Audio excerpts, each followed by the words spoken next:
vahiny roa ny fandarana amin'ity arivité ny docteur Olivier Landry Rabe izay pahy toe-karena no sady filohan'ny vovonana tsy mialonjafy miaro ny sotoavina républicaine ary eto ihany koa Andriamato Olonjaona Rabonarjaona izay filoha mpitarika ny émergence Madagasikara. Miarahaba nareo mirahalahy. Miaraba nao dia miaraba ihany koa ny namana Olonjaona dia miaraba ny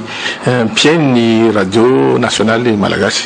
Miaraba nareo mpiainy radio nationale malagasy manerana ny Madagasikara ary ny mpiainy koa manerana amin'izao tontolo izao. Miaraba anao izay miatrika itsika androany namana Landry Rabe ary miaraba ny teknisianina rehetra eto amin'ny radio Madagasikara.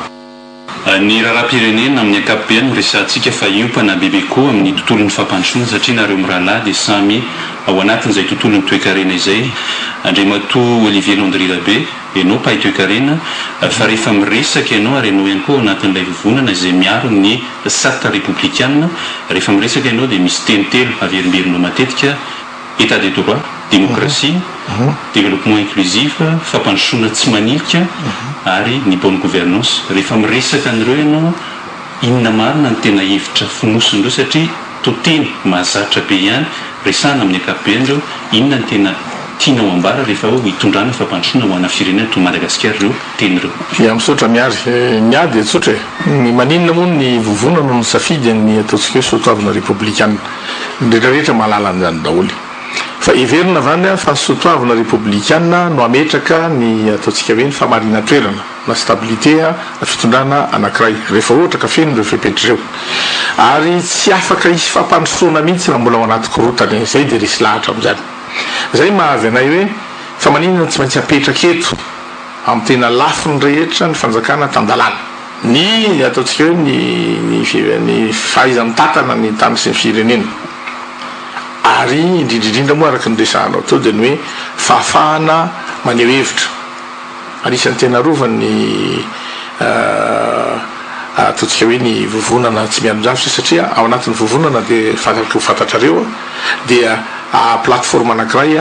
ahafahana maneho hevitra fanakalo hevitra zany hoe sehatry ny fanakalozan-kevitra ao. Faharoa sehatra anankiray ahafahana manolo-kevitra ary ny fahatelo dia sehatra anankiray ahafahana manova ifotony ny zavatra misy eto amin'ny tany sy ny firenena amin'ireo le teboka ny resahanao teo ireo hoe fanjakana tandalana, fanjakana tsaratatana, fametrahana ny ataontsika hoe ny démocratie responsable zany hoe démocratie tompon'andraikitra eto Madagasikara. Ary indrindrindra moa zavatra tsy voalaza teo dia ny hoe matoa zay miresaka stabilité milaza amin'ilay famarina toerana dia milaza hoe rehefa misy fanjakana zany voafidy dia tokony ho ekena fa aleotsika andehany amin'izay mitsoina hoe alternance démocratique zany mandeha fifidiana fa saingy zao ny zavatra fepetra amin'izao rehetrarehetra izao ve mamelatsika andehany amin'izay alternance démocratique zay sy andehany amin'izay stabilité zay zany aloha ny fanontaniana hipetraka. Mijanona aminao ihany Landry Rabe rehefa miresaka an'izay ianao hoe tany tandalana, démocratie tompon'andraikitra ary eo ihany koa le fahaiza mitantana ny firenena amin'ny ankapobeny. Iza amin'ireo nefa tafapetraka eto, iza ny mbola misy ilana ezaka be da be raha ny fahitanao azy manokana? Angangamy anao raha hitena izy rehetrarehetra satria azadiny fa nanomboka tamin'ny fahaleovan-tena ny makaty raha jerena ny tantara dia saika isaka ataoko hoe isaka ny cycle de 10 ans dia misy crise hitatsika zany tamin'ny raika amby fitopolo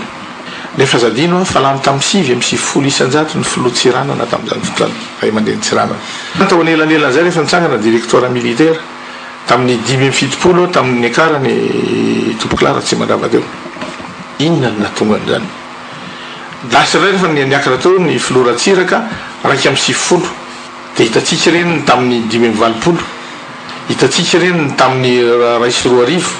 hitatsika reny tamin'ny 5 ary hitatsika izay hiatrehantsika amin'izao fotoan'izao mbola miverina foana le crise. Dikan'izany ireo zavatra rehetrarehetra napetrako teo ireo mila tsika malagasy tsy vitan'olona reny io tsy vitan'ny mpanohatra dia vitan'ny mpanohatra ty na mpitondra dia vitany mpitondra ty mila tsika rehetrarehetra fanarenana firenena izay no ampidirantsika hoe iza moa Olivier Landry Rabe izay hitondra adihevitra mandritra ny ora iray eto ankilany ato kosa Andriamatoa Oljaona Rabonarjona ianao dia mpitarika n'ilay hoe émergence Madagascar ary tsy ahivina ihany koa fa efa mpanolosainy ny premier ministre voalohany tamin'ny anatin'izao fitondran'izao ianao inona marina le hoe émergence Madagascar lefa kely io amin'ny fanazavako ny atao hoe émergence Madagascar mba ho atao amin'ny teny mazava le izy ny émergence zany raha ohatra ka raisina midika teny amin'ny teny gasy dia atao hoe fisandratana ary io fisandratana io dia miala amina ataontsika hoe toerana anankiray Madagascar mba ho tonga amin'ny toerana avoavo kokoa ngamba ny filaza azy eo amin'ny fampandrosoana ary zay dia midika zavatra maro satria ny teny anankiray izay voatonona na amin'ny teny frantsay na amin'ny teny gasy dia tsy maintsy mazava araky ny fihezana eo amin'ny fihezan-teny anankiray na famaritana ny teny anankiray ny tiako lazaina eo amin'ny famaritana ny atao hoe émergence na fisandratana dia midika izany hoe miala amin'ny toerana mahantra ny firenena anankiray na toerana ao anatin'ny fasahiranana lalipaka dia hiditra amin'ny ataontsika hoe toerana manana fiadalana io raha ohatra ka raisina amin'ny famaritana amin'ny teny frantsay dia hoe miala amin'ny toerana ambany dia hiditra amin'ny toerana industrialisé zay zany ny atao hoe fisandratana ary reo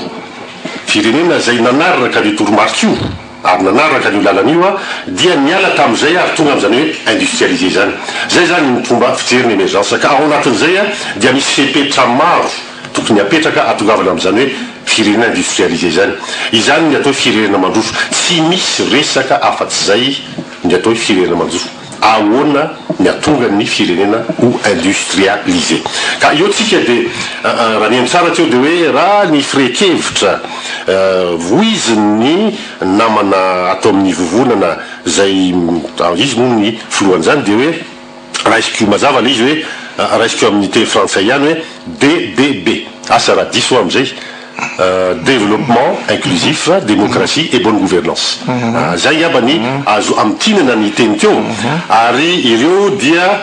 indraindray ohatran'ny arahana ihany ary mitovitovy ihany le fomba fijery amin'izay lafin'izay indrindra moa eo amin'ny hoe démocratie indrindra eo amin'ny hoe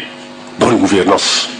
fa raisiko manokana le hoe développement inclusif asa zay ve no voizina roa aloha le développement inclusif zay raha ohatra ka tsy pihana le satria zay no hitako mantsy amin'ny fomba fijerinareo tsy olana mihitsy ny olana nge teto hatramin'izay raha ohatra jerena amin'ny lafiny ara-teknika le izy ny ataontsika hoe ny fitombon'ny arikarerantsika dia mitikodina eo amin'ny raya ny ambony indrindra fito isanjato teo zao tamin'ny ataontsika ny 340 dia nanodidina teo miroa faingo io 10 isanjato ny arikarenatsika atao hoe ambany dia ambany zany satria moa zany raha tiana hisy fiatraikany any anatin'ny volian'ny olona ny fitombon'ny arikarena tsy hiditra ataontsika hoe fampianarana fa raha tsy mitovy farafahakely na fitombon'ny mponiny io ary indrindraindrindra hoe mahafe ny fitombon'ny ny vidipena zany hoe ny inflation dia tsy midika mihitsy io tsy midika mihitsy io zany fa tonga anatin'ny volian'ny olona inona zany sy fiatraikany isatokatrano ny fampandrosoana ny développement inclusif kely any le satria nametraka lefametraka anao le fitenena tafatahina dia valinao adihevitra ny ataontsika eto adihevitra tena eo anaty fifanajana avelantsika aloha amita zany Oljaona Rabonarjona amin'le hoe inona le émergence Madagascar nanome fitenenana fa alohan'ny anoizana le adihevitra zay hiditra amin'ny tena fampandrosoantsika rehefa avy eo dia aleoloha hipetraka hoe raha manontany ianao teo dia ny fanontaniana apetrako aminao hoe raha misy fepetra maro anatin'ny émergence Madagascar zay hoe ho apetraka eto Madagascar raha endrika politika io afaka manome ve santionany ray fotsiny ohatra ny émergence Madagascar zany afahana mitondra zay fampandrosoana eto Madagascar teo efa voaresantsika zany aloha neny sotoavina républicaine fa misy zavatra telo tsy maintsy mipetraka neny émergence Madagascar iny zay hevitra zay dia atsikara somary nanontany ary nameko azy mihitsy fitenena teo satria ny araky ny teniko dia ny vocabulaire na ny teny anankiray dia misy antony ngeza be ao anatin'ny efitra voiziny inona ny tiako lazaina amin'io tsy adefitra ataotsika ny raisiko zany atokako manokana hoe bonne gouvernance ao atokako manokana koa nona ny démocratie zay iaraha malala ary indraindray iraisany tokony indraindray satria azavaiko se rehefa avy eo ny atao hoe développement inclusif zay voiziny am'izao fotoana zao zany zay voizinareo ihany koa dia salosipihana fa vocabulaire anankiray koa io raisiko aloha le atao hoe développement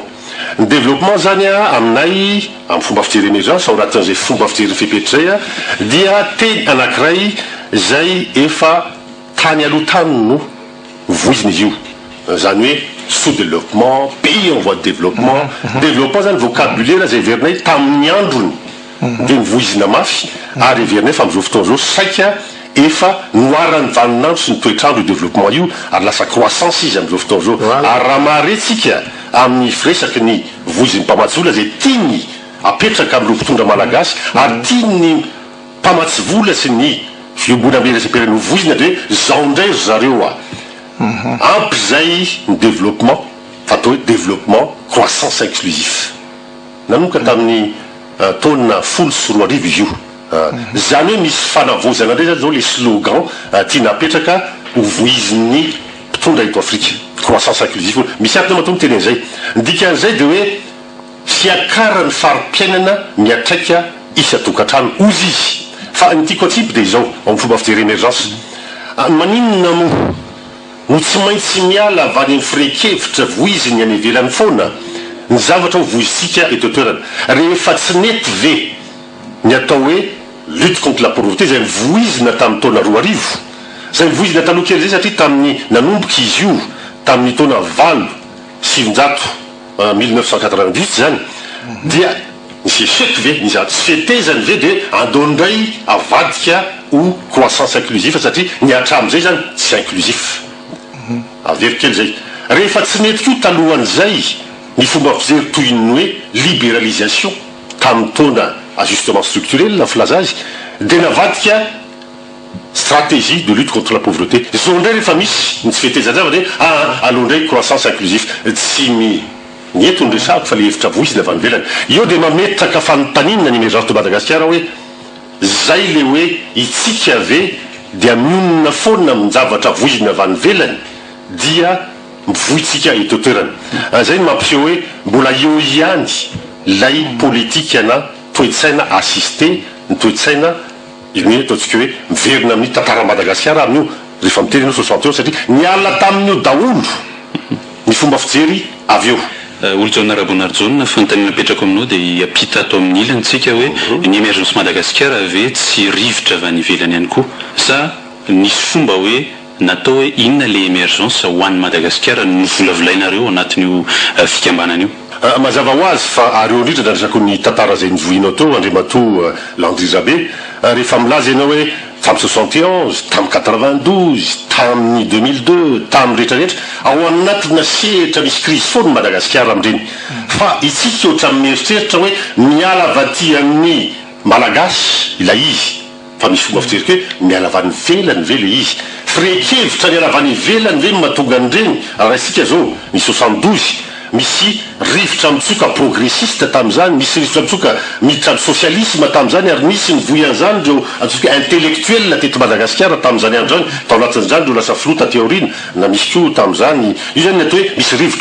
misy rivotra mitsoka tamin'ny 90 zay lazainy hoe libéralisation démocratisation libérale ary toy izay foana le izy ka misy rivotra mitsoka koa am'izao fotoana zao zay tonga manomboka tonga eto Madagascar ary efa nitsoka tany amin'ny Asie tany io tsy rehatsika io fa ho tonga ho azy eto mandodo-baravarana dia atao émergencisme io zany no inona maro ny émergencisme io ao anatina firekevitra anankiray ao anatina fomba fijery anankiray ao anatina tetika afampanotrona anankiray ary ao anatina planina anankiray satria raha tsy hity zay tsy afaksika andeha hiampifanetana an'izay amin'ny kolotsaina malagasy amin'ny fomba fijery malagasy amin'ny mponina malagasy amin'ireo fomba ny raketiny tantara izy vasiarantsika amin'izao fotoana zao mba hialana amin'izao fahantrano zay ny atao hoe émergence de Madagascar azoko mena ohatry nareo any Malaisie tany Chine tany Corée du Sud zay nametraka ary natanteraka ary napisy fahompiazana io emergence io kanefa kosa nahay nampifanetana ny kolotsainy zareo sy zava-misy tao aminy. Andriamato Olivier Landry Rabe rehefa mihaino izany tsika samy mikitika tantarnareo rivotra zao hoe rivotra mifoka avy any ivelany any ary iraisan'ny ireo firenena maneran-tany zany nitsoka ihany koa eto Madagasikara izay hoentin'Andriamato Olona Rabonarjona hoe tokony hampita ihany koa zany makany amin'le émergence tsika rehefa miresaka émergence ianao milaza fa misokatra amin'ny karazany hevitra maro mety misy ve ataontsika rehefa miresaka andreo hevitra telo izay hoentinao reo mety misy ve ifandraisanareo amin'ny émergence angamba aloha iverenako kely le resaka voambolana e marina lizy ary raha jerena fotsiny amin'le hoe tena lafiny ara-teorika dia tonga dia apetrako tsara zany ama économiste ana hoe ny croissance no miteraka développement concept anankiroa samihafa reo ny atao hoe croissance zany a dia anatina conjoncture anatina fimpotona voafaritra fa zany développement zany a dia amina fotoana maharitra ary rehefa miresaka développement anao fampandrosoana zany dia miresaka structure ianao zasaka structurel zany hoe tena zavatra fototra zany a rafitrafitrasy eto no resaka ka tiako ahity kely fotsiny zay mba tsy tonga mba induirandreo atsika le teo moa zany nanontany inga namako Olona mahakasika an'le hoe développement inclusif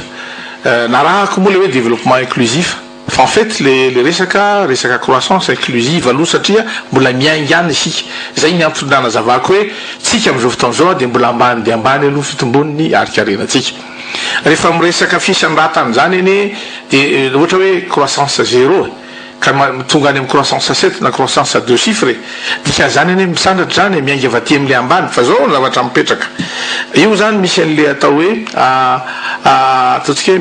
misy fepetra araky nyresahany teo zany a ahafahanao manao démarrage raha ohatra ka lalàna eto amitsika tsy mbola tomombana ary tsy vonona mikasika am'zany a dia zava-pony zany raha izay ny faharoa voafehatsika avea ny tseny resa-pirenena raha ilazana fotsiny hoe ny tiany nga Olona resahana nge zao ohatra hoe dragon de l'Asie reo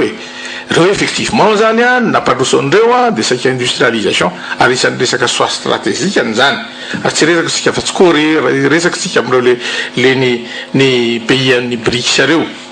reo a dia nandeha nanana zany safidy zany fa isika amin'ny toerana misy atsika zao ary niresaka izy rivotra teo miresaka koa rivotra ianao resahana amin'io dia resaka géopolitique internationale zany hoe ny politique sy ny rafitra économika eran'izao tontolo zao ne misy fiatraikany aty amintsika raha tsy resaka fotsiny any zao am'izao fotoana zao hoe resaka pétrole raha tsy resaka fotsiny amin'ty resaka changement climatique raha tsy resaka fotsiny amin'ty fifidianana vaovao any États-Unis misy fiatraikany zany satria manova ny politika économika politika ny diplomatie n'le fireneny reny amin'ny toerana zao am'izao fotoana zao a dia tiako ny manamariky aloha nidiratsika am'izay zavatra zay hoe zavatra mitranga any Eropa tsy mitovy amin'le zavatra mitranga tamin'ny roa taona na telo taona satria am'izao fotoana zao a mandalo rivotra sy mandalo fotoatsarotra ny firenena Europeana ary raha resaka fitombona arikarena am'izao fotoana zao midina ny arikarena ny Eropa dika zany tsy maintsy mitady lambato satria voany zavatra nataony any satria ny sinoa am'izao fotoana zao a miakatra dia zany hoe manana le sur liquidité be deaibe ny sinoa am'izao fotoana zao ary ny politique économique sinoa zao no midicté ny politique ny Europeana misy fiatraikany aty amintsika zay dia raha ilaza ianao hoe tsy contre amin'ny resaka industrialisation mihitsy fa tsy maintsy voafehinao araky ny tegniko teo aloha hoe io tseny resa-pirenenao fahatelo zay fahaefatra dia ny hoe ny mpanaraha eto amitsika mpanaraha no miteny nomena fahafahana ve nomena fahalalahana ve nomena facilité ve afaka ianoko an'izany ataontsika hoe compétition internationale zany aty amin'ny région rangatsika sahirany Maurice raha tsy vitatsika ne mangatahanytsika hoe mba mamokara ovo ohatran'izao nareo dia ataovatran'izao conditionnement tadidiko tsara tamin'ny Sponta tamin'izao fotoana zany tsy vitatsika korange 700 000 tonnes de pomme de terre ary nefa ny asika dia manana an'izany potentialité zany ary eo zany mieritreretika hoe raha le fotikevitra angambany tsy dia misy afaka izy satria ny anay dia tsotra hoe apetrao aloha ny rafitra fotony satria raha mbola korotana lava eto tsika menakavy a tsy afaka ametraky tsika akory tsy afaka ametraky tsika hoe zao zany lalàna ametrahantsika io resaka code des investissements io da io code minier io tena favoriser atsika ve io araky ny resahany olo jaune tao de ny hoe sao de kosa misy rivotra izy ihany moa nanambaran'izay les contextes géopolitiques am'izao tontolo zao a zay misy aty amin'ny région satria raha mitodika ao anatin'ny Afrique du Sud fotsiny ianao azadina hoe fa resaka marché any SADC comme za zany ny africaine du Sud no 90%. Aiza zany ny diranao am'zany raha ohatra tsika resaka avantage comparatif raha afokarina ty Madagascar avy io zavatra io a mora noho ny eo a Afrique du Sud na ireo pays riverains ireo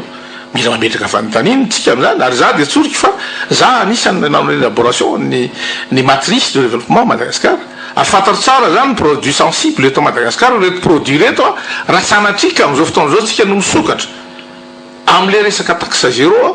de potika tanteraka ny toekarena malagasy mila mandinika an'izany ary raha vao ohatra anao miditra am'izay ka raha mbola fampikorotana eto tsika menakavy a ny entana avy any velona dolo miditra eto ary raha ilazy ianao am'le resaka industrialisation resahako teo isika ny eto na resaka manufacture ary dentifrice raha tsy vitatsika eto savony ara zao mbola savony avy any velany mbola mora noho ny fikariny eto toerana tsy teny efa tsy zay a raha resaka sakafonay mitobaka ohatra n'inona sakafo vita avy any velany nefa nyzany zavatra zany ary zay ny manamarina ny tenin'ny namako olo jaune teo fa tsy vitany fotsiny hoe déclaration d'intention le izy te hanao industrialisation tsika na te metraka ary le fotokevitra aloha tsara fa tsy maintsy jerena ho ary zay ny mahatonga anay hoe anety fotony aloha hoe ndao jerena amboarina le base tsika menakavy manamboatra an'io a mba tsy teraka olana zany rehefa aveo a satria tena zay tokoa ny tedaviny resaka tissu économique tissu industriel zay matanjaka ho an'ny Madagascar voalohany aloha mafe ary ataotsika hoe afaka manondraka ny zavatra ilaina totoerana zany hoe resaka autosuffisance amina resaka produit manufacturé farafakeliny ohatra rehefa mihaino an'izany andriamatolo jaune rabonarjaune miresaka industrialisation ny émergence Madagascar inona ny tolo-kevitra ataon'ny émergence Madagascar raha idirana amin'izay industrialisation zay ka afahana sady miomana amin'le tsena iraisam-pirenena no mijery ihany koa an'le hoe fahafahamihetsika ny eto atoerana zao angamba ny somary fitinika any ary mambeko ny hevitro a am'izay voalaza rehetrrehetra teo a mba hampazava ny mpiaino radio Madagascar ary raisiko misy le tenitoinina vitatsika eto toerana zay nylazainy namana teo de atsoriko fa alefako lalina tokoa izy a dia nataotsika hoe fisokirana ny fiary zay amy azo kely a dia afarana avy any Chine ka zany manaprofo hoe mbola aiza ho aiza ny industrialisation Madagascar zany nofinofo tsy ho tratra ve zany raha jerena ary raisina teo le teny namana teo hoe be da be ny ataotsika hoe tohana na obstacle na contrainte ao anatin'izany fametrana zany ka manjary manonofinofo hoe fisokirana nify ve tsy vita aiza no afahana mieritreritra an'izany hoe fanodinana entana vita eto toerana amina vokatra avy eto toerana na mandeha koa ny sainao hoe mba ho avy ve zany automobile tsoto zany na radio rabe zany na telefone rasoa zany ngamba oatra ny nofinofy fa ndika ny nofinofy koa rehefa mandray amin'ny fanjakana de tokony sa mieritreritra hoe possible zany ary zay no andraisana fitondram-panjakana rehefa miteny hoe possible de manazava hoe azo atao tsara raha ohatra ka izao ny fahitana ny zavatra manoana azy sy manoana tohana am'le izy a de ahitana vahaolana ka eo amin'io sehetry ny vahaolana io zany ny tokony atao mazava ihany ko satria midikitsy zay hoe mipetraka tsara ve ny politique générale de l'État ao anatin'izay mipetraka tsara ve ny politique de mise en œuvre fanjakana ary tonga am'izay tanjona iriny vahoaka satria avy amin'io ny fialana amin'ny fahantrana zay makaikaiky am'izao fotoana zao avy amin'io nidirantsika am'izany hoe isa-tokantrano zany satria famboronana asa ny dikan'izany satria fidiram-bola isa-tokantrano ny dikan'izany satria ambombava isa-tokantrano ny dikan'izany zany rehetrarehetra zany a rehefa tsy tanteraka de mazava ho azy fa mbola miainona am'izao fahasarotan' zao ny malagasy ary miaina ao anatin'ny orora ra-tsaina orora ra-piaramonina zay mety mampiteraka ny instabilité sy fanozogozana na fanjakana iapetrako kely zay satria ohatra miteny masy teo hoe itsika dia mila mametraka ny stabilité mba isy ny alternance démocratique mba misy ny sata républicaine mba hitonga amin'ny fampandrosoana mazavany zany izy any tsy manireny zany fa ahoana satria tsy miala avy any mifaniritsika le izy fa miala avy any mifaniriny vahoaka ny vahoaka rehefa tsy mahazo n'le atao hoe milamina ny vidin'ny ppn, milamina ny vidin'ny énergie tsisy délestage tsony, milamina ny vidin'ny transport. Reo bazy anankitelo reo no tsy mapoka fanjakana anankiray fa na inoninona tenentsika rehefa reo tsy mazava ka misonitra na tsy misy dia na inoninona ataona tsy hidina an-dalabena mipoka foana nisy atokantrano. Etsy an-daniny ko misy ny atao hoe tsirariny. Ny tsirarina ny ajustisia dia karazany hoe misy ve sadasadana faverotan-tanindrazana, misy ve olona manan-karena tapoka manodidina ny ao anatin'ny fitondrana, zany ny atao hoe tsirariny. Misy ve ny ataontsika hoe lasan'ny vahiny daholo ny arenan-kibony tany, izany ko dia manozogozona fanjakana ka ireo no mitambatra no mahatonga antsika tonga am'izao nohon'le tatara, nohon'le hoe tsy mbola industriel Madagasikara, nohon'le hoe mbola tsy tonga amin'izany hoe fisandratan zany Madagasikara. Rehefa niteny ianao teo hoe mipetraka tsara ve ny PMO, ny politique de mise en œuvre, mipetraka tsara ve ny politique générale de l'État,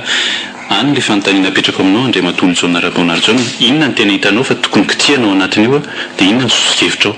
Zany hoe alohan'ny kitiana sy sosokevitra aloha tokony mazava aloha inona marina io ataon'ny fanjakana io, ary ndre loatra amin'izao dia tsy dia mazava loatra amin'ny vahoaka ny vinany filoham-pirenena sy ny vinany fanjakana fa somarina sisisika natao zany oabolana miray amin'ny tadidiko na ny anarany ara PMO le izy rehefa aveo rehefa miteny gasy dia zay zany falazaina fa manana vinany fanjakana, manana politika fanaterana fanjakana fa misy fomba fampiarana an'io ary misy fomba fanaovana fanetimelizan-kevitran'io ka raha efa tsy mazava zay dia tsy afaka iteny zay fa ny azoko lazaina fotsiny de verina amin'ny teniko teo ako. Dikan'izay koa raha tsy mipetraka io POT io zay andraisanareo azy sy tomboka mipieno azaina na mirefitra io na mitsefitra io na mitsaitsony fa io POT io tsy maintsy jerena. Rehefa tsy mipetraka io tsirariny io fa manjary manana saim-bahoaka hoe misy zavatra tsirariny be da be miozingozona fitondram-panjakana ary tsy tonga amin'ny sata républicaine resanao teo satria tsy miala avy any mpanao politika iny io le mpanao politika iny mizapy an'le fiarahamonina hoe tonga ny fotoana satria manomboka misy zavatra hypocrite zay ny fanaovana politika fa tsy hoe hisy hitarika dia tsy mandeha ny vahoaka raha ohatra ka tsy misy andreo. Ny dikan'izay dia zao apetrako farany hoe ahoana ny anatanterahana ampilamina ny PET ary tsy isininy mba isininy rariny sy nisy teo firenena. Zay zany ny zavatra voalohany tokony hodiniana atongavany amin'le fisandratana ary eo fepetra marobe eo raha ohatra ka zay ny tedavitsika. Olivier Landry Rabe, mba ahafahantsika mijery ny tena hoe antony ny teny resantsika eto, ny hevitra hoentsika eto, hoentiko amina zavatra tena hoe mivaingana kokoa le izy eto Madagasikara amin'izao fotoan'izao hoe raha mahafantatra ny fahasahiranana, raha mahafantatra koa ny atao hoe ny lahateny mandefa reny dia ny lovana tamin'ireo fitondrana ny fandimby teo. Amin'izao fotoan'izao tsika dia ny tantsany maro anisy eto Madagasikara, 80% miakatra midina kely eo tsy fantatra mazava ny atotanisy, ireo ny maro anisy izay miopana amin'ny fambolena sy ny fiompiana. Vao omaly no niakatra tamin'ny haino aman-jery ny vovonan'ny tantsaha eto Madagasikara hoe ilay olona ny tany, satria le tany ny fanjakana fa manao ny lahara-pahamehana amin'io. Ianao milaza ihany koa fa ny hevitra dia raisiny, inona ny sosokevitra ary inona ny tokony hoentina amin'io politika ny fambolena sy ny fiompiana eto Madagasikara zay ao ny malagasy ny maro anisy amin'izao fotoan'izao. Tsara fipetraka le fanontaniana fa te hiverina kely am'le foto-kevitra mihitsy ny anay zany foto-kevitra ao anaty vovonana aloha everika fa tsisy diso anie zavatra andresahany namana olo-jaona teo hoe azo raisina daholo zany fa saingy zao ny vovonana ao dia miainga foana any am'le hoe tsy maintsy any fotony aloha araky ny resahanao teo hoe miaingavy any amin'ny vahoaka mihitsy inona tediavin'le vahoaka fa nio misy am'le atsona hoe principe d'équilibre. Rehefa misy zavatra tadiavinao dia tsy maintsy misy zavatra omenao fa tsy horaisinao fotsiny. Zany hoe efa tsy tokony tonga tsonytsika am'lay hoe état providence, zany hoe ny fanjakana dia manome lava mizara lava na mihinan-dava fa tonga fotoana zao ary zay zavatra tena anisan'ny base anankiray ny vovonana tsy mianjava tena hoe tsy maintsy manabe any fotsiny tsika ny éducation civique sy citoyenne, zany hoe fanabeazam-bahoaka. Inona mahatonga miteny am'izay alohan'ny amaliko anao am'le fanontaniana teo, raha mahitsika am'izao fotoana zao efa tsy otsona nke le conscience collective le fatsapahatena kapobeny. Raha misy olona mandalo ka na eny amin'ny arabe 4x4 le tomobile eny manipitra hoditra akondro voaka aminatina 4x4 olona anankiray mikople sy ny kravaty eo amoron-dalana eo no mipipisa anatriny zany tsy vitan'izay anatin'ny ary amin'ny ambany tanàna ary rehefa tonga ny fotoana memenina mihitsy ny any ambany tanàna hoe de zay de tototra de zay de tototra la iza manototra le lakan-drano iza mandoto le lalana lakan-drano tsatratra ny iny a avy eo ndray ny tatsaha zany satria araky ny teniny teo hoe tsisy encadrement tena depuis a io tsy hoe voandroany fa zay a nandritry nazahotsika fahaleovatena tamizay a natao daholo agny ty karazana projet rehetrarehetra ty ary tena koa de expert ny banque mondiale mikasika ny resaka développement rural io a neny banque mondiale tsy mamenatra miteny zany zavatra canevas ampiakarina reny ampitena fa tsy mitovy le contexte ary zay niverenako aminao any hoe raha tsy voabe aty fotony tsika ary ianao manontany teo hoe ny makasika ny tany ny tanitsika hatramizay fotoana zany eny service ingety zany domaine zany taloha apatsaivo kely fa service de régularisation zany hoe tsy no everina ho an'ny gasy ny tany tamizany fotoana zany fa hoe andeha amboarina zany afindra am'le malagasy tateoriny tsika vao nametraka an'zany hoe service de domaine ary anatina kolotsaina malagasy a de tsy mipetraky zany hoe andehanao mutation na olona raha totsika hoe misy génération roa telo zany mifandimby eo a any amy 4e génération vao manao ny mutation lasa miteraka problème satria araka ny teniny namana olo jaune teo ao le kolikoly ao le faratsy toetra tanin'olo zao no alainao any ambanivohatra ny resako eto de tonga de miteraka olana amin'ny fiarahamonina zay zany hoe any anatin'ny kolotsainy fotony ary zay no mame exemple kely ary ny zaraiky tamin'ny namako moa zany hoe tam'ireny fotoana anisan'ny tany Rwanda tamin'ny resaka fampihavanana tany Rwanda reny de zao zareo rehefa tsy natokisany intsony ny tribunal mialatsina fa tsy hoe za tsy mipetraka am'izay to Madagasikara de le dina teo toerana mihitsy zany hoe isaky ny fokotany nametraka fitsarana ary namerina tamin'ny olona n'le tany tena zay tompony za tsy miteny hoe mety zay na tsy mety zay fa nidikan'izay rehefa mivoaka avany fotony liza de mandeha ilazy ianao hoe tom'le hoe tanjady mea ozy ianao hoe 20 tsika zay ny statistique atsika fa tena zay zay ny tena tokony satria ny za zany me ihany am'le izy hoe 20 ny tatsatsika nefa de mikaikaiky tsika tsy ampy ny vary tsy ampy ny sakafo tsy ampy ny omby ny antony de tsotra ny antony de tsotra hoe io a de kajikajy a tena feny fahadisona ny atao hoe ataoko hoe 20 ny mponiny eto Madagasikara mipetraka any ambany vohatra ka mafa tsy tatsaha ny atao hoe tatsaha masy de olona mamokatra ny vokatry ny tany fa raha tena jerenao 20 nyreo tatareo raha misy ny 10 na 12 nafaka mamokatra ary ny olana reo anatin'izay famokaran'izay de ataotsika hoe manao agriculture parcellaire asika na ataotsika hoe élevage contemplatif ina dikan'izay tsika zany le tsy tokotokotany kely firy hoe 12 io 14 io de ka zay le réalité zay le zava-misy fa inona ny tokony ataotsika am'zay manazava le resaka le 20 resahanao amatsy hoe tsy mampitombona azy eto satria raha tena 20 ny tatsara zay le programme be dehibe sy milliard taon'izay tsy ohatrazao nke atsika fa ny sosikevitro de tsotra o zay hoe tsy maintsy biazina avy any fotony olo de anao tsy afaka anavy satria fotom-pisainana ary ataotsika hoe kolotsaina malagasy no mitahiry an'io tambarina io fa tsy maintsy miovy sika amina fomba famokarana vaovao tsy rehefa misy tena tatsaha zany tsy maintsy apetraka ao zay kolotsaina vaovao zay izy moa resaka industrialisation de tonga de indramiko lizy hoe tsy maintsy industrialisena ny famokarana raha tea avita tena ara-sakafo sika ny olana rehefa de ty iza no anao azy ary eo ny tsy maintsy idina ny mpandraraha malagasy satria ny olana eto tonga ny vahiny izy manana fitaovana izy manam-bola de izy no anao an'izay ary amp'izay fotoan'izay mety tsy anatin'le kolotsaina malagasy le izy fa anisany vahaolana anankiray zay faro mikasika ny élevage ozy anao mikasika an'le fiopiny eto ange de resaka élevage familial zany hoe ny fanakaviana mipieko 10 za zao ola avy any atsimoany de anay de piopiomby fa ny problema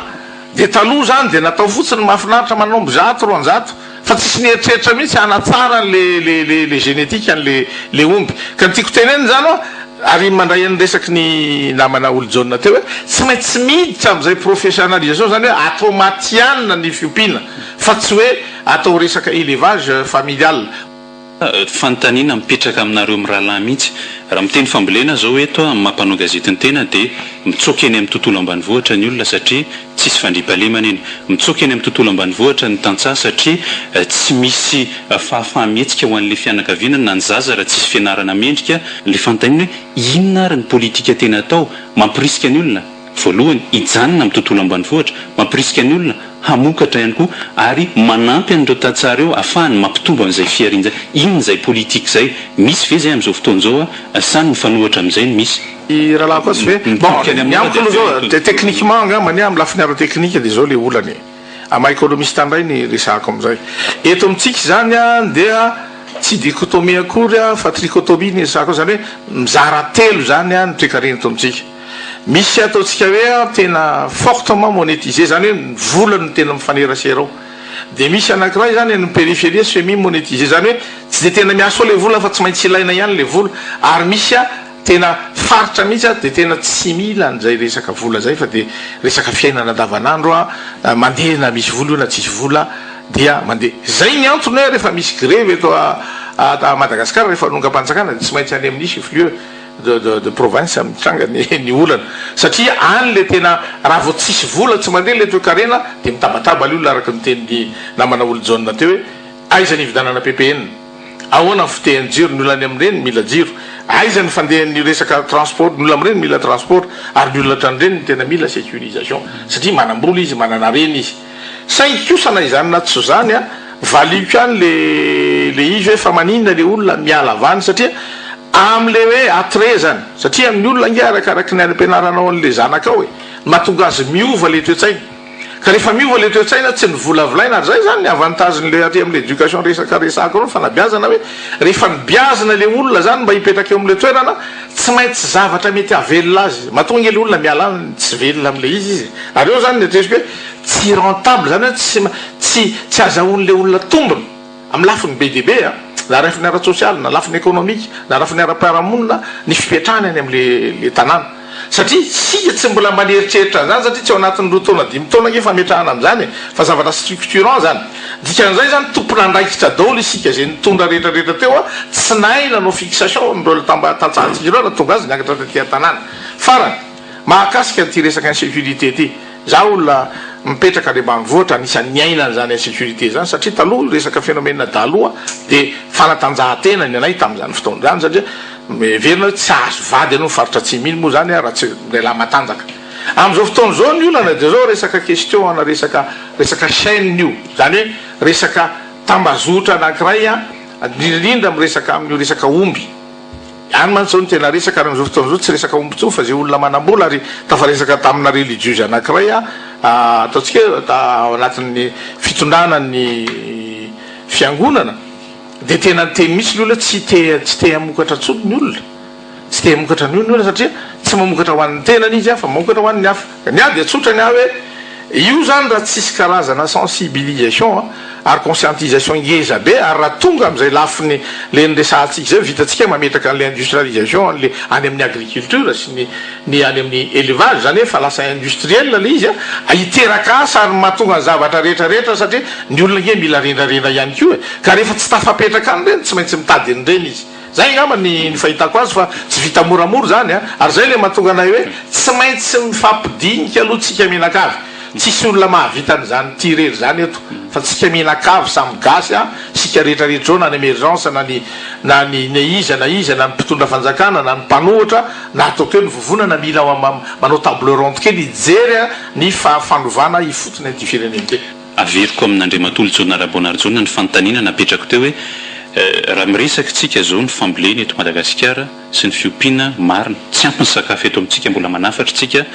ahoana ny ampiroboroboana an'izay fambolena sy fiompiana eto Madagasikara zay efa samy mitsoka any amin'io fambolena sy fiompiana io ny olona inona no sosikevitra inona ny tsy misy amin'izao fotoana zao dia eritreretiny émergence Madagasikara hoe raha ny hevitray dia zao kosa ny kitianay a satria zao ny vokatray zao ny fampiaranay an'izay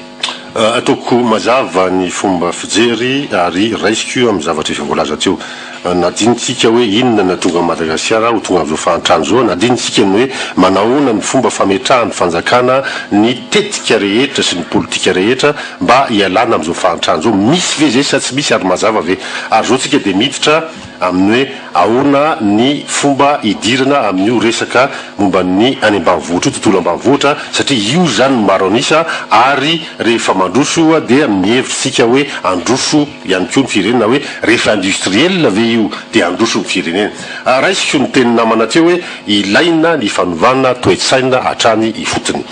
Zay foana mantsy no voalaza matetika rehefa mitady ny vahaolana voalohany foana zany hoe fantoe-tsaina io, toe-tsaina io efa voiziny zany tamin'ny andro socialiste, fanovana toe-tsaina, changement drastique de la mentalité moa filaza azy tamin'izany, dia mbola voizina foana hatramin'izao fa mifantaina mipetraka dia hoe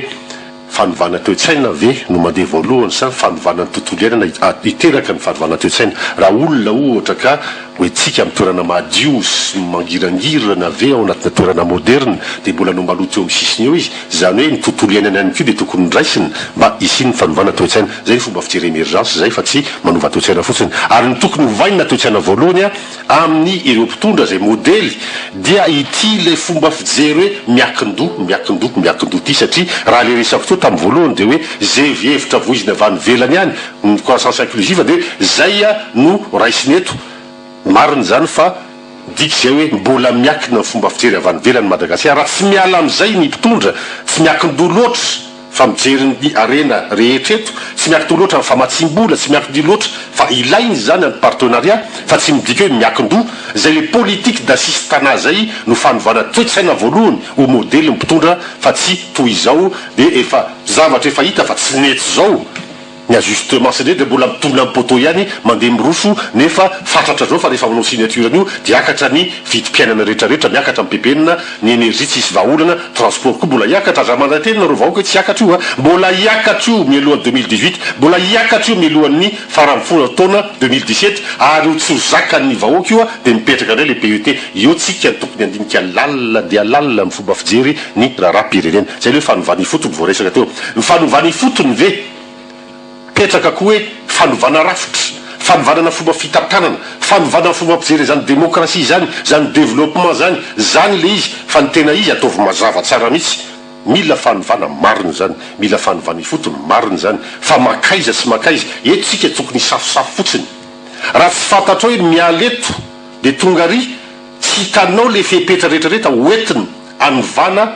apetraka amin'ny apetraka le fanovana izay apetrako nefa izy mazava eto. Raha miala amin'ny firenena mahantra ka andeha amin'ny firenena mandroso, raha miala amin'ny firenena ataontsika hoe agricole, firenena amin'ny agricole no ary ametraka ny vahaolana, ny pays agricole dia nivoizina teto tamin'ny hatramin'ny andro fanajatana, vous êtes un pays à vocation agricole. Zany ny fomba fiteny dia osiko mpitondra hoe nous sommes un pays à vocation agricole, donc c'est notre agriculture. Mialatsiny amin'ny teny vazaha tompoko fa zay le fitay zany avy any ivelany amin'ny teny frantsay mantsy le izy. Dia izay zany dia ny toe-tsaina dia avy any ambanivohitra ary tsy mandroso zay raha tsy mandroso eo ambanivohitra io. Izay nefa ny anao hiteny hoe tsy mbola nisy miteny misy ny programme hatramin'izay teto asany amin'ity tsy fantatro ry tsy fantatro ny azy tsy mazava ny azy amin'izao fotoana zao hoe andao amin'izay hiditra amin'io tetika hiditra amin'ny industrialisation io. Ny industrialisation tsy ny industrie agricole rery, industrialisation manufacture, industrialisation zavatra ahodina, industrialisation tourisme, industrialisation transport, industrialisation maritime, industrialisation globale andresa reto misy tetika mazava ave zay. Sa manao zany ve fitondrana ankehitriny, fa raha sa izy ary tsy hitany le lalany dikan'izay ratsy ny PMO-ny tsy mifanetana ny PMO-ny tsy mazava ny PMO ny politique de mise en œuvre ny filazana. Mialatsy foana ny teny frantsay fa zay koa moa terme technique. Zay zavatra iny tokony atao mazava hoe hiditra misehatra fanodinana ny Madagasikara na transition vers une économie industrielle ave Madagasikara sa mbola hijanona amin'ny économie agricole, mbola hijanona amin'ny économie de comptoir. Izay no atao emergence. Ahoana ny fomba fanatanterahana an'izay? Io am'izay mila fanazavana kely ny mpiaino eto amin'ny radio Madagasikara ary apetrako le izy. Tsy vitan'ny tsikery io, tsy vitan'ny constat d'échec io, tsy vitan'ny constat hoe hita maso fa io ne tsy mety any ambanivohitra dia zao 81% 78% la tsy any ny fanontaniana fa hoe ahoana ny mahatonga an'io industrialisation ny agriculture io na rural io. Zay ny tokony hovaliana ary zay ny tokony ametrana tetikasa mazava ary isaky ny sehatra io na ny transport io na ny rehetrarehetra industrialisation ahoana zany raha zay fipetrany inona dikan'izay possible ve zany azo tanterahana ve zany de mipetraka nefa rehefa avy eo araky ny resako teo hoe raha tsy vity zay a de miororony eny ambanivohitra dia mifindra monina aty andrenivohitra zay ny atao exode rural zany hoe zany a zava-misy manerana azao tontolo zao zany rehefa tsy tafavoaka ntsony eny ambanivohitra mitady asa aty andrenivohitra tonga de andrenivohitra izy a tsy misy asa akory tsy misy mampiditra azy lasa mirenireny lasa manao système d de io mameny tanàna io miteraka ny sécurité fa ahoana ny tena izy olana tena izy eny tena izy ataoko sotra le izy ao anatin'ny fotoana foy lava de lava moa izy io rehefa jerena ny document d'émergence fa raisina fotsiny hoe inona ny tena ataontsika hoe torolalana amin'ny akapobeny ny voalohany tiako azavaina dia inona ny fomba fijery hatram'izay ny fomba fijery hatram'izay de hoe mba afan zany zay le nampianarina atsika zay ny taizana atsika zay mbola voizitsika zay mbola voizin'io fanjakana io a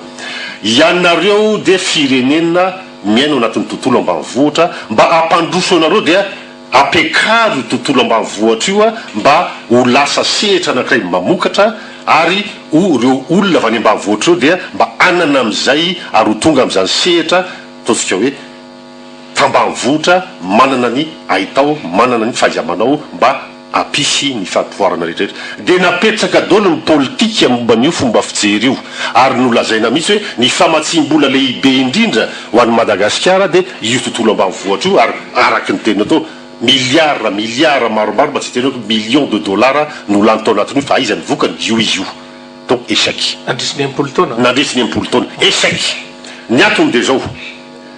ohatran'ny ataoko hoe contre-attaque fiakarana ihany le izy satria rehefa atosika avy any ambanivohitra de bekarana any ambanivohitra dia tsy mety voatosika le automobile fa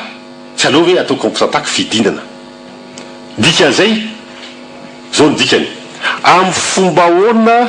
no ahafahandreo avy any ambanivohitra reo mitady zay mba soa azy kanefa kosa tsy am'le système atavoalohany le système atavoalohany de hoe ho ampiny anareo am'izay rehetra filanareo ny anareo avy any ambanivohitra satria izy vokatry ny fanadidina tao avy any amin'ny Washington tany de hoe fanampiana tsy maintsy apetraka any ambanivohitra inona avy reo fanampianareo omena zesiky nareo zany mbola voizin'ny fanjakana am'izao fotoana zao omena semence nareo omena fitaovanareo motoculteur na tracteur omena zay ilainareo nareo na vola azy de apetraka ny secam ny otive ny rehetrarehetra hatrany ambanivohitra mihinam-bola be loatra ny intérêt 3% isam-bolana be lavitra noho any amin'ny banque primaire amena le fitaovana tsy hainy mampiasa azy na le lasantsy anaovana azy raha tsisy lasantsy tsisy pièce détachée amena le fampianarana izy zatra ny zavatra ataony de mijanona amin'ny hoe misy résistance au changement filaza azy amena n'lay zezika drandray izy mety hoe alohanay le tainomby zany rehetrarehetra zany de manakana le fivoarana evambotra dika zay nefa zay ny voizina teto Madagasikara io tsika mametraka ao anteny ahoana ary ny elana am'izay dikan'izay de zao na namenandreo rehetrarehetra eo ary izy ka ny lalam-barotra de mbola lalam-barotra iry amin'ny tsena akaiky any na le transporteur manao collecte na le oentina te andrenivohitra ry anosy be na any sotry mitovy ihany lalam-barotra hoe na ovainao raha mipoziny voatabiny a voatabia mety everina ho tsara kokoa mety eritreritra mipanjifa hoe lafo loatra zany a de kamo tsy manana finiava le tambanivohitra oentina iroso de mijanona am'le filaza azy hoe toekarena mivelona fotsiny ny tany efa mekely mifindra ty andrenivohitra izy fomba fijery émergence zany de miditra amin'ny sehatra makany amin'ny famidinana ny arena rehetra na ambany tany na bon'ny tany na rivotra rehetrarehetra zay zany fomba fijery émergence vitany sasany io ary tokony tonga koa ny fotoana avy tany Madagasikara io possible ave zay miditra amin'ny tontolo ambanivohitra sika ny fomba fijery hatram'izay tao anatin'ny atao hoe map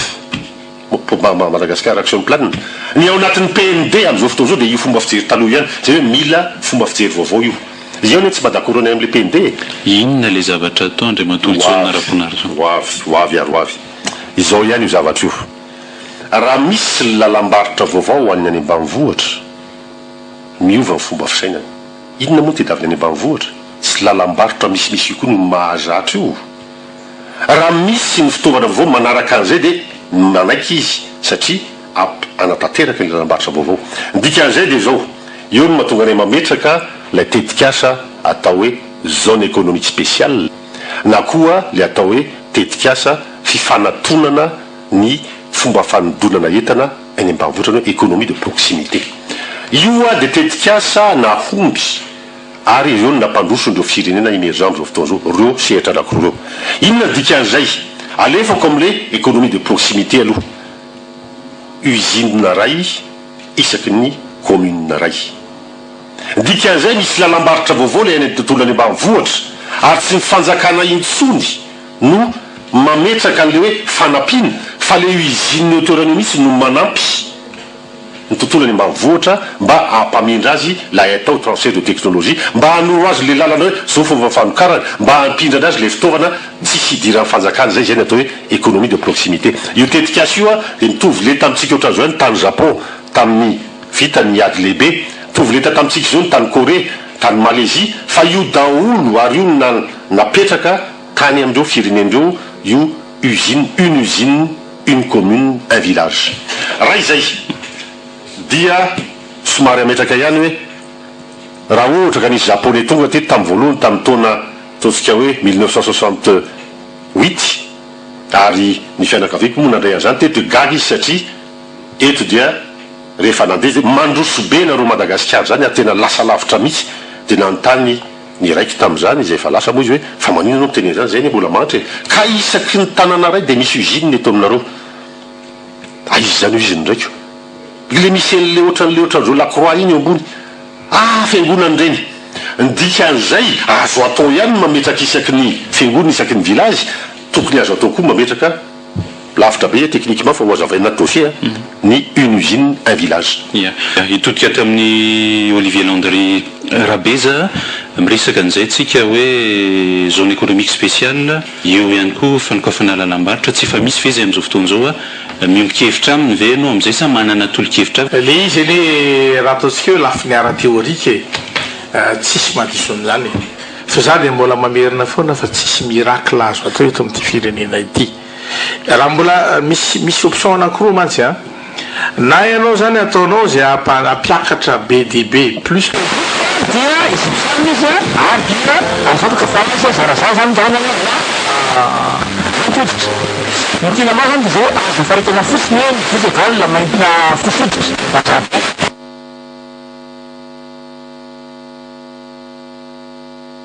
olonjony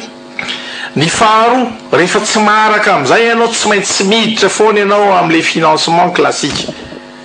tsy afaka miala am'izany ianao fa saingy zao ny olana zany le ahitadiavana vola anatanterahana ny amitsy zany efa hatramin'ny ela mihitsy zany nefa nisy olana teto amintsika satria marina ihany eny resaka resahany rehefa jerena à long terme l'izy zay ny mahatona fampitondram-panjakana am'izao fotoana zao zany mametra an'le programme structurant zany hoe tsy maintsy mijery ianao aloha programme fototra mihitsy ametrahanao le atao hoe condition de facteur satria am'izao fotoana zao nge raha ohatra ka misy olona anao usine zany tsy maintsy mila énergie izy, tsy maintsy mila lalana izy andrefasana azy, tsy maintsy sécuriser zany zavatra rehetrarehetra zany ary tsy maintsy mipetraka ara-dalàna raha ohatra ianao hoe amokatra am'izao fotoana zao nge tototsony atsanga daholo ireny canaux atsika ary tsy vo maîtriser tsika ny rano io jiro io masoandro afaka manome atsika énergie io tsy voafehtsika ka amiko aloha le foto-kevitra tsy maintsy arahana zavatra tsy maintsy misy mesure d'accompagnement io fa azo everina ary izy moa tsy d'accord am'izany kosa aloha hoe une usine par commune fa amin'ny lafiny ataontsika hoe tena teratera sarotro zany raha tsy manana nety manana am'izany ianao amariniko zay rehefa aveo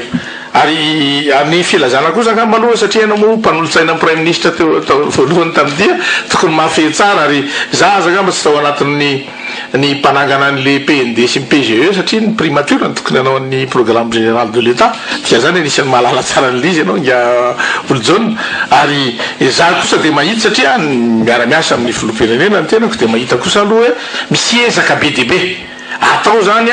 fanitsina tsikelikely ary tsy tokony mamenatra nge zany le programme national pour le développement ary zay ny antony tamin'ny CBI farany teo mety itenydray angamy ianao am'le hoe assistana fa tsy maintsy miaingy am'izay atsika satria tsy maharaka ny épargne interne atsika ahafahana booster zany ny développement atsika fa saingy zao nefa ny olana ao anaty lizy misy marina nge le resaky tsy maintsy misy conditionnalité io ary laza aminao fa firy moa ny olona mifeny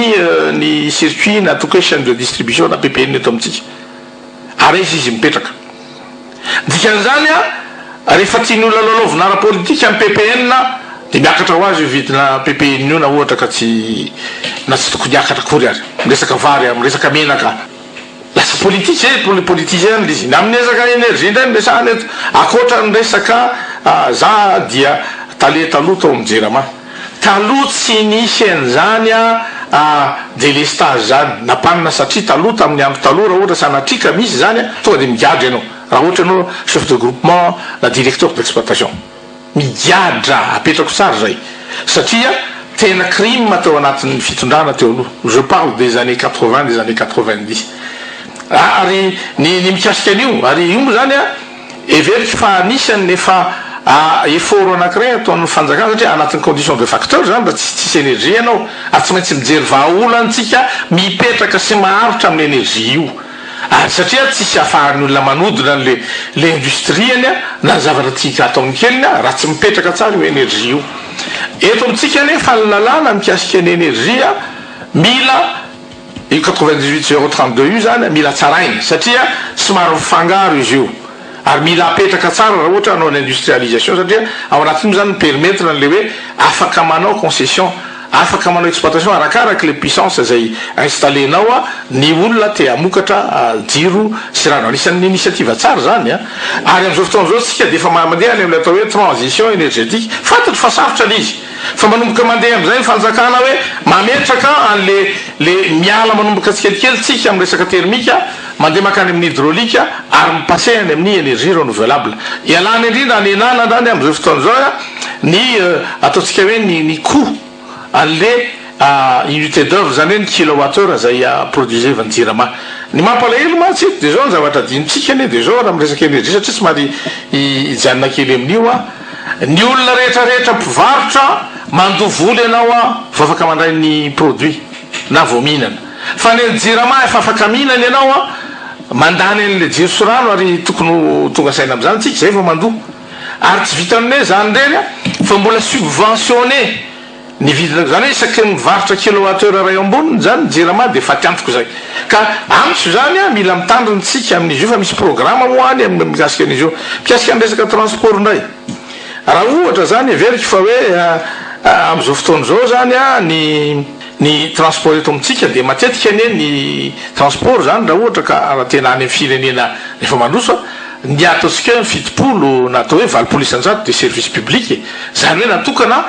iseraseran'ny olona rehetra fa ny antsika famadika am'izay ary tsy mahagaga raha ohatra ka teanao didiko fe lehibe le coopérative ary lasa politika ho an'izy indraindray dia farana mahakasika an'le satria zany rerare zany sy ataoko hoe condition de facteur hoe andrisika ny olona isika moa am'izao fotoana zao rehefa mijery ny doing business sika ka mahita hoe tandreo fa pays à risque Madagascar ary rehefa volena foana ny korotany eto Madagascar izy any olona investir aty ary zay mahatonga anay manao hoe ome endrika tsara aloha le Madagascar tsy midiky zany hoe avelao zay olona ratsy toetra anararoatra vao mahagagasy dia tsy ho voafezina mila piarina lalàna zay mahatonga anay hoe asio tantandalàna izy ty zay olona manao kolikoly avy leta na atonony leta na ambany leta tokony fahaizana araka ny tokony ho izy ary zany dia anisan'ny nivoy an'izany tanteraka ary zany navoan'ity fireneny ity ary raha mbola mandeha tsika amin'ny ty resaka hoe olona tsy tratrany impunité ty tsy maty manoty tsy androso mihitsy tsika satria ny olona rehetrarehetra dia ndeha hampiatra ny toerana misy azy ary zay mampalelo ane ary zay mahatonga ana hoe tsy fanovana fitondrana androany na rapitso na tonga atsika hoe miraculeusement dia lasa industrialisé tsika tsia na androso tapoka tsika mila asa zany ary mila zavatra fototra zay mahatonga anay hoe mila zavatra miainga any fotony le izy ary nytiako tenenina teo hoe tsy vita araky nyteniko teo anatin'ny sasakadiliadindray izy fa afaka miresaka lavabe moa tsika raha ahitany programme zay efa nyrafetinay tokoa ianao monsieur miary sy ny namana olojao azo atao mifanakalo hevitra mikasika an'izany satria ty raha-pirenena tsisy hoe ratsy ny zavatra nyteneninao teo na manorosoro fa everiko hoe tena mahasoa ary zay le fotikevitra fanakalo hevitra ohatran'izay ny aneny tena tianay hoe andoranga tena ipetraka eo ambon'ny latabatra boribory mihitsy dia jerentsika miaraka le izy efa nisy ahereny atao hoe conférence ny teria ivato reny fa ozy hoe reny ve tena tokony forma na conférence CDI, CDI, ino filazany conférence ny vato 1 sy 2 fa zany atretra misy forme ohatran'ireny fa hafa tsy lasa politisé be izy fa mandeha dans le sens ny resantsika teo hoe ahoana ny ampiaingana n'ity fireneny ity ary afahantsika zany mahazo fototra tsara mba ampiadana n'ity vahoaka malagasy ity nofinofo moa zany fa tsisy zao nanovan'ny fiainan'ny firenena na voaka malagasy ao anatina resadresaka ohatr'izao fantaniko farany aminareo mirahalahy ary ahafahana atao hoe mitondra an'izay hevitra maro lafy avy any aminareo mirahalahy zay na ny avy amin'ny Olivier Landry Rabe na avy amin'ny Olonjaona Rabonarjona dia samy manana tetikasy nareo ary manana fijery ihany koa fa ity hoe ny informel zany hoe ny asa rehetra na fandrarana io na asa tsotra mivoaka amin'ny fifehezan'ny lalàna eto Madagasikara ary tsy eto Madagasikara rery dia atao manimba an'le toekareny ianao miteny teo fitadiavana vola ahafahana manatatosa an'le tetikasa jery ataon'ny Olonjaona Rabonarjona Olonjaona Rabonarjona angamba no asaiko miteny hoe inona ao anatin'izay fialana amin'izay tsy ampy le fotoana nafa ao anatin'ny adindray ahafahana manazavantena foto-kevitra fa hoe mba manarotran' le ahafahako miteny any a mba hanazavako ny tena ao anatin'ny saiko amin'ny fo de foy mba mipetrapetraka tsara satria mba nahazo fitenena izy teo dia mba raisiko indray zao a dia fa aveo re mba nytaninany azy ny zavatra voalaza teo zany raisikonao teo dia hoe théorika tao amin'ny premier ministre Cool Roger CBI énergie ny miezaka amin'ny fanjakana dia zao raisiko tonga dia akapobeany reo mazava ho azy fa itsika isanao samy nandinika lalina ary tsy misy zavatra mipetraka eto raha tsisy théorie zay vao manao ny application fantatrao zany fantatsika zany zany io ianao mantsy hoe théorie daholo zany ka ny alo ny fantatro amin'ny programme émergence théorie le izy amin'izao fotoana zao fa misy fotoana fampiarana azy ary misy fotoana ao anatin'ny fanjakana ny fampiarana azy zay ny atao hoe politika raha ny tokony ho izy ka raha mitetsika hoe politisie daholy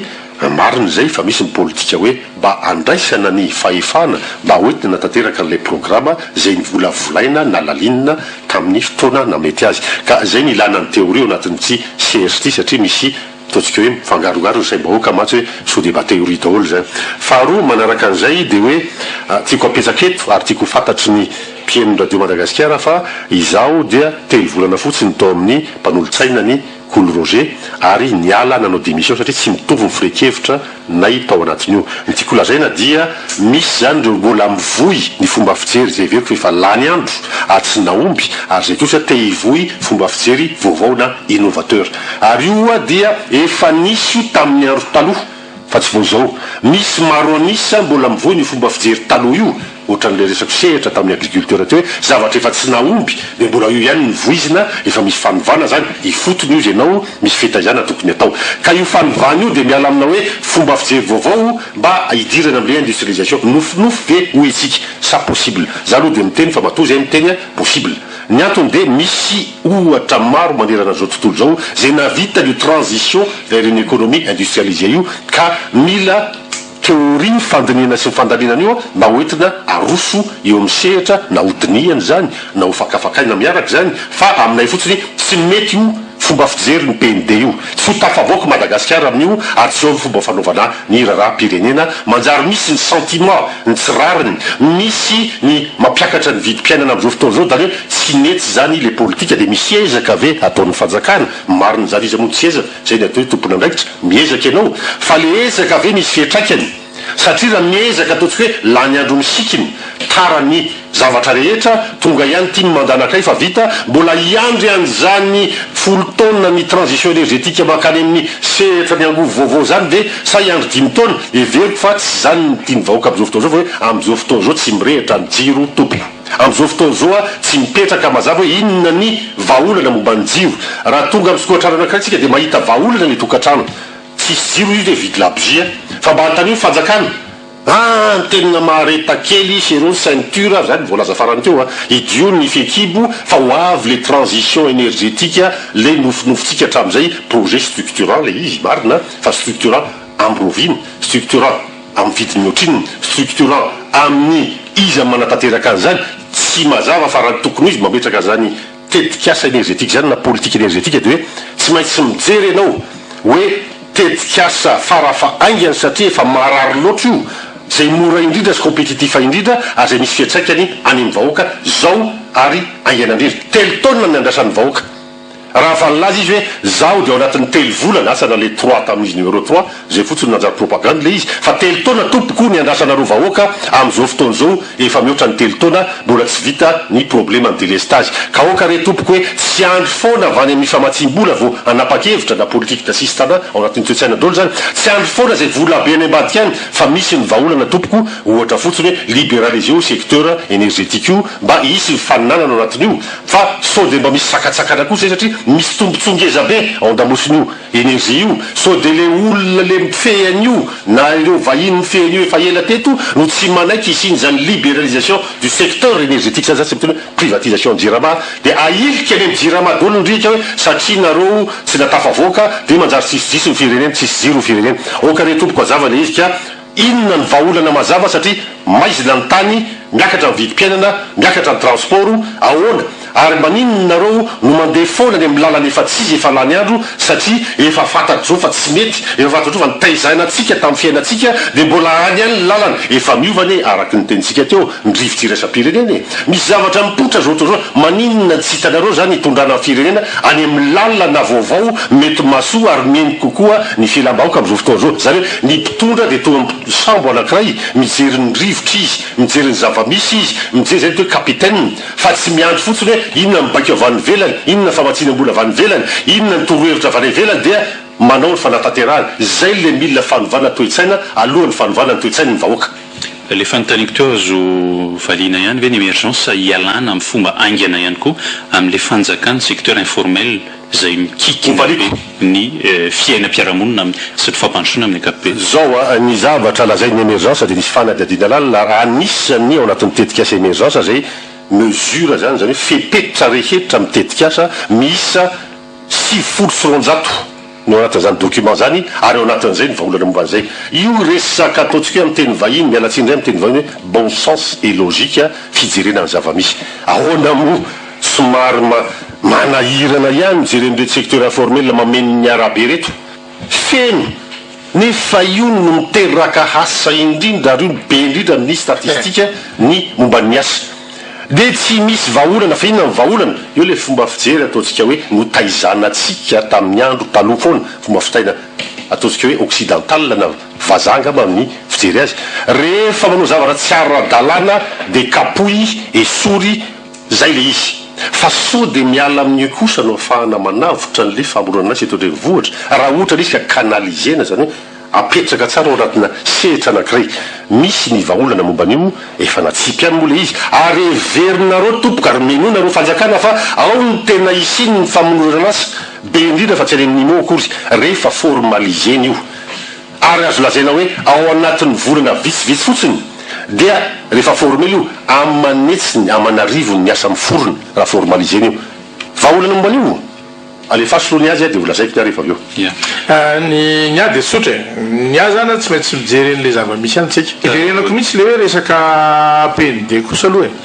ny PND na tiana na tsy tiana de vinan'ny filoham-pirenena iny misy akisanaky 10 eo ary tenisy nangeza be amin'io nga mandeha le hoe fametrahana le projet structurant zany hoe le rafitra anisan'izany a ny énergie ny aza dino aloha tsika de nivoaka crise atao anatina sortie de crise anankiroa tsika 2001 2009 inona ny nateraka zany aloha de efa niteraka fasimana toe-tsaina satria tsika zany a de ohatra mieritreritra foana fa hoe azo atao midiny an-dalambe a de anonga-panjakana ny faharoa manaraka zany nateraka zay zavatra zay a tonga dia simba tateraka ny tissu économique atsika zany hoe ny rafitra ataontsika raha toe-karena so fa iresaka an'le informel moa tsika eo so fa nisy informel apetrako tsara eto so fa iverenako moa izy teo mba misotendre ny économie lasa économie souterraine zany ny économie atsika fa tsy lasa réel ny dikan'izay de zao ny zavatra tsy vita atao tsy hoe sanatria miarobe fatany fotsiny an'le fitondrana fa resaka analyse économique nataoko a hoe tadio tsara fa ny tanàna Antananarivo 250 000 habitants prévu en 1960 zao tsika efa 2 millions 500 raha izay raha tsy jery fotsiny tsika amin'ny resaka canot na resaka distribution na rano efa tam 1935 moli io izy io ary io ligne de distribution ana ranontsika ny énergie atsika io a dia nyaingana indrindra nga manontany amin'ny 70 talohan'izay 1945 ny groupe zay miasa eto amitsika resaka Dutch sy resaka Caterpillar am'izao fotoana zao fa tsisy mamokatra tsony taloha tany Brésil nangalana ny piesiny tsara jereny zany atadio farakaraky mantitra an'ireo resaka énergie mantsika eto mila fatarina iza manana plan de redressement na vous anao innovation par rapport am'izany tsy misy eny na de tao anaty programme tadidiko tsara tamin'ny 80 nisy programme andresaka ambodoroky io anisan'ny tena interconnexion ny ligne Majunga mandeha Antananarivo sy mena be rehetrarehetra iny natao sa tsy natao izao zany tsika vao tsy maintsy on était à ce moment là à 12 millions d'habitants là maintenant on est à 25 mialatsiny am'le teny frantsay hoe 10 tapitrisy tsika zao ary am'izay 10 tapitrisy zay ary tsisy afatra efatra ambe 14% ny ménage no branché amin'ny tsiro sy ny rano tiano tenenina de zao angamba mety sorena fotsiny ny rahalahako olo jaune miteny elizy ary zava-misy lizy na izahana mba sorena mahita an'le hoe rehefa amin'ny alina te hijery télé rehefa tsara amin'ny baolina de tapaka jiro fa tsy maintsy mieritreritra tsika aloha hoe ray aloha ary naveriko teo a tsika nge miconsommer aloha vao mipayer ary mipayer tsika aondamosin'ny fanjakana zany hoe le olona mamokatra eto amin'ny tany sy ny firenena ny mandohany volatsika na le mpamatsy vola zay mahatonga le 350 milliards mampimemelina mpamatsy vola zay ny atonga tsika hoe andao averina amin'ny tokony izy a ny fivarotana électricité io ary ahitsiko kely any ko ngamba le izy ary empafatariko ny rahala olo jaune hoe 98 032 nge de mipermettre ny libéralisation ny secteur électricité fa saingy ary io ary de manière mihitsy io a mametraka an'le hoe ataova vérité de prix na jiro zany fihizano fitondram-panjakana sananao an'izay 98 ino voté fihizany sananao an'izay ka raha oatotona am'ty fanjakana ty ve tsy efa midiky zany hoe arodany io fanjakana io ary anisany sensible araky ny teneninao teo ny PPN ary raha nonga-panjakana le tonga de tsoky morany manongana ny fanjakana io androany satria ny condition rehetrarehetra zay ny lovainy zay ny babeny ary ny assumany zany izy fa izao kosa ny zavatra mampalahelo ary tokony andraisan'ny filoham-pirenena fepetra zay olona rehetrarehetra tsy mahavita tokony tsoahany avy hatrany zay aloha de misoutenir azy zay am'izay fotoana zay fa raha no hoe kosa aloha hoe soloa io na ordany io a tsy vahaolany zany satria araky ny teniko teo a ny lalàna amin'ny ara-pifidianana ny code électoral io reo lalàna rehetrarehetra mikasika voteonao miteny code des investissements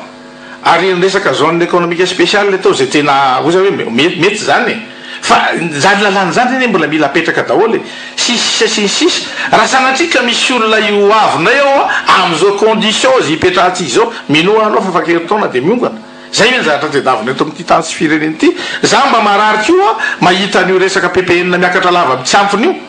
ary zay ny tokony mahentsitra n'le fanjakana rehefa tsy mahavita le tompona andraikitra rehefa tsy anao a tsoay andre matofilo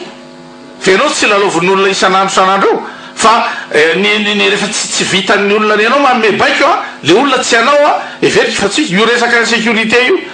rehefa tsy vitan'ny mialatsiny aminareo rahalahako gendarme sy polisy zay tena miezaka sika ao anatin'ny tribunal tokony amperitreritra tsika menakaro ny zavatra mitranga ny fotony matony olo le fa mandehany am'le resaka fitsamoramboaka zay tsy tokony ho zay satria izay de mpandalany fanjakana tan-dalàna tokony andehany amy lalàna dolo ny rehetrarehetra tokony hodiniana akaiky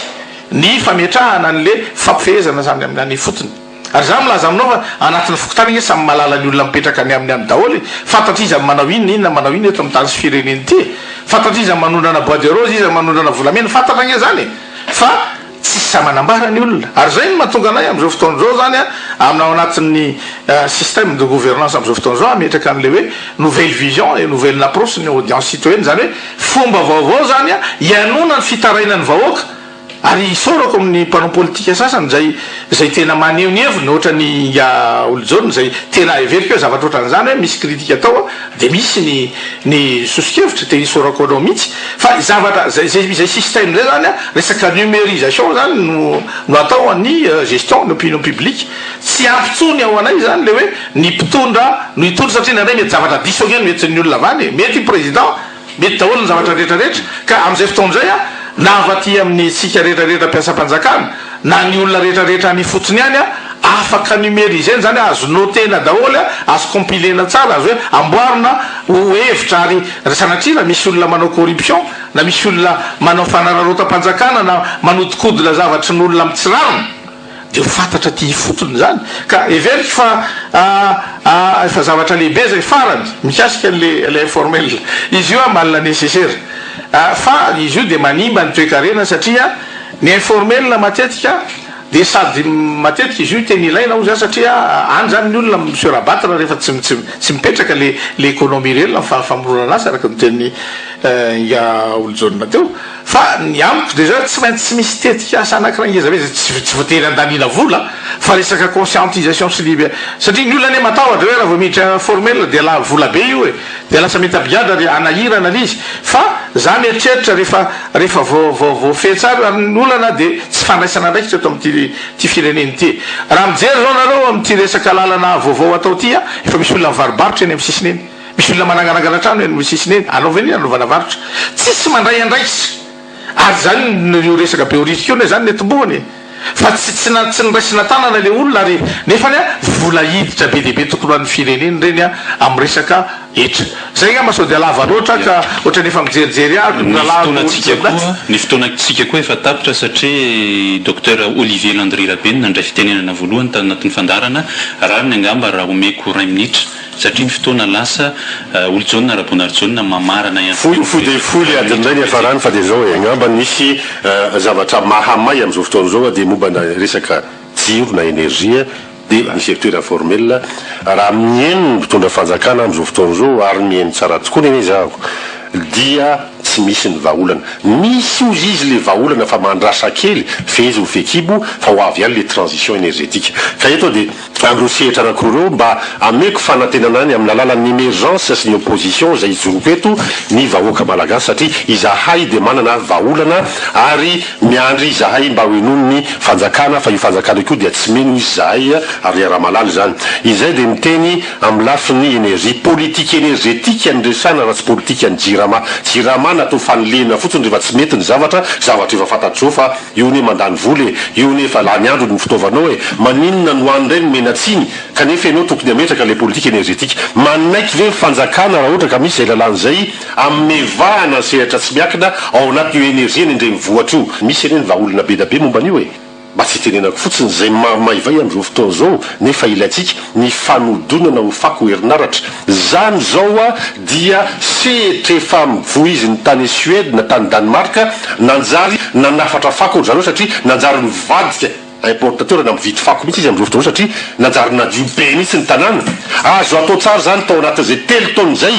ary tao anatin'izay tubvention tokony naliana tao jirama zay fa dia tsy mazava ny politique énergétique tsy mamesehitra ny hevitra hoentina izy mba hoentina ahitana vahaolana raha izay ny vahaolana momba ny énergie fa tsy zay ihany ny vahaolana fa be da be fa mba jerevy zay akaiky indrindra sy mora indrindra sy azo réalisena manadio ny tanàna zany mamoronasa zany faharoa momba ny secteur informel tonga de ameko koa ny solution anankiray anatin'ny 6 folo sy 900 anatin'ny mesure ny émergence de Madagascar inona ny natao ary tsotra be aza manaraka ny fomba firehena avy any Occident any tsika fa any amin'ny Asie atsika ary tsika liaina avy any ary tsika any ny origine tsika ny anazy de tsotra tao anatin'ny ray volana fotsiny na mihoatra kely de ozy izy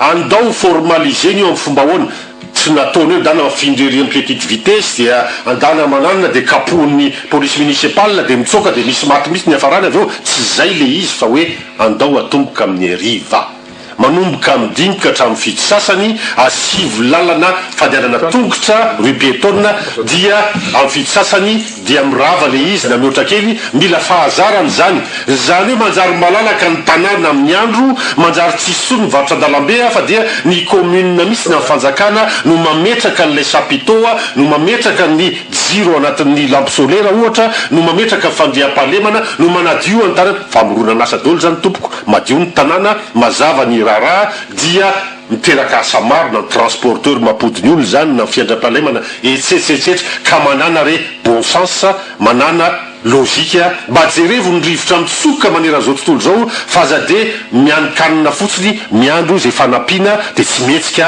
raha tsisy manao fanampiana. Izay ny teninay farany ary zay ny teny amatsipy any amin'ny vahoaka hoe izay atao mitsangana ary malagasy de manana ny vahaolana ary mijery ny zavatra tsy mety amin'izao fotoana zao. Olon-jaona Rabonarjona, filohan'ny emergence Madagasikara, Dr Olivier Landry Rabe no niaraka ny ady hevitra teto misaotra anareo mpiaino misaotra ny teknisianina ihany koa mametraka ny mandrapiresaka ho amin'ny manaraka indray velomato.